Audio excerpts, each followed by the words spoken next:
आप सभी को नमस्कार। ओम नमो भगवते वासुदेवाय नमः।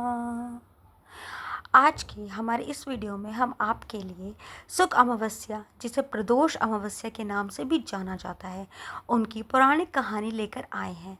तो कहानी शुरू करने से पहले अगर आपने हमारे चैनल को सब्सक्राइब नहीं किया है तो प्लीज़ सब्सक्राइब कर लीजिए और बेल आइकन को भी प्रेस ज़रूर कर दीजिए। प्राचीन समय की बात है, किसी गांव में एक ब्राह्मण और ब्राह्मणी रहते थे। वह शिष्टाचार से अपना जीवन व्यतीत करते थे। उनके घर में किसी प्रकार की कोई भी कमी नहीं थी, परंतु उन्हें बहुत बड़ा दुख था क्योंकि उनके कोई संतान नहीं थी, जिस कारण वह बहुत दुखी रहते थे। एक दिन ब्राह्मण ने ठाना कि वह वन में जाके तपस्या करेंगे। तो वह ब्राह्मणी से कहने लगे कि मैं वन में जा रहा हूँ तपस्या करने के लिए, और तपस्या समाप्त होते ही मैं वापस आ जाऊंगा। ऐसा कहकर वह वन की ओर चले गए।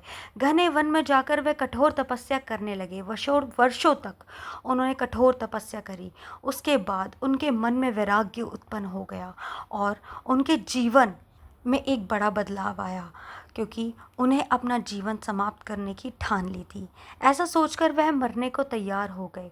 उसी समय उनके समक्ष तेज प्रकाश से शुक्ल अमावस्या प्रकट हो गई और बोली, हे ब्राह्मण, तुम्हारे 7 जन्मों तक कोई संतान नहीं लिखी, परंतु मैं तुम्हें 2 कन्या का वरदान देती हूँ। यह सुनकर ब्राह्मण उनके आगे हाथ जोड़कर खड़े हो गए और उनकी आंखों से अश्रुधार बहने लगी।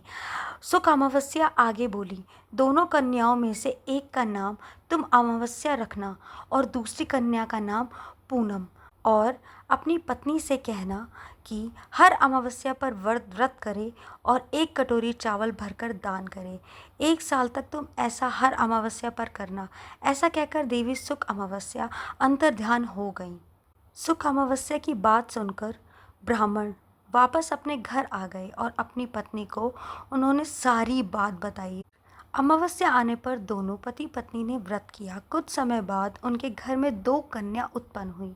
ब्राह्मण ने एक कन्या का नाम अमावस्या और दूसरी कन्या का नाम पूर्णिमा रखा। जब वह कन्याएं बड़ी हो गईं तो उनका विवाह हुआ। बड़ी बहन अमावस्या धर्म विचारों वाली थी। छोटी बहन पूनम भगवान में विश्वास नहीं रखती थी। बड़ी बहन के घर सुख समृद्धि का भंडार था। उसे संतान रत्न भी प्राप्त था, परंतु छोटी बहन पूनम के घर दुख और दरिद्रता का कोई अंत नहीं था। उसे कोई संतान भी नहीं थी। जब वह अपनी बड़ी बहन को छोटी बहन की दरिद्रता का पता चला तो वह अपनी बहन के घर गई और उनसे कहने लगी, पूनम, तुम शुक्ल अमावस्या का व्रत करो और पूजा कर कर उपवास करो। 1 साल तक चावल भरकर कटोरी में दान करो। ऐसा करने से तुम्हारे घर में सुख समृद्धि का भंडार जागेगा। पूनम बहन ने कहा कि तुम्हारे अनुसार हर अमावस्या का व्रत करा और 1 कटोरी भर चावल हर अमावस्या पर दान करा तो क्या मेरा दुख चला जाएगा? तो बड़ी बहन ने कहा, हाँ प्रिय, ये नियम अपनाओ। देखते ही देखते पूनम के घर भी धन धान्य और सुख समृद्धि के भंडार लग गए। इस प्रकार जो भी व्यक्ति शुक्ल अमावस्या का व्रत विधि विधान से करता है और अन्नदान करता है, उसके घर में सुख समृद्धि हमेशा बनी रहती है। तो आपको दी हुई जानकारी कैसी लगी, हमें कमेंट में लिखकर ज़रूर बताएं। हमारे चैनल को ज़रूर सब्सक्राइब कीजिए। आपका धन्यवाद।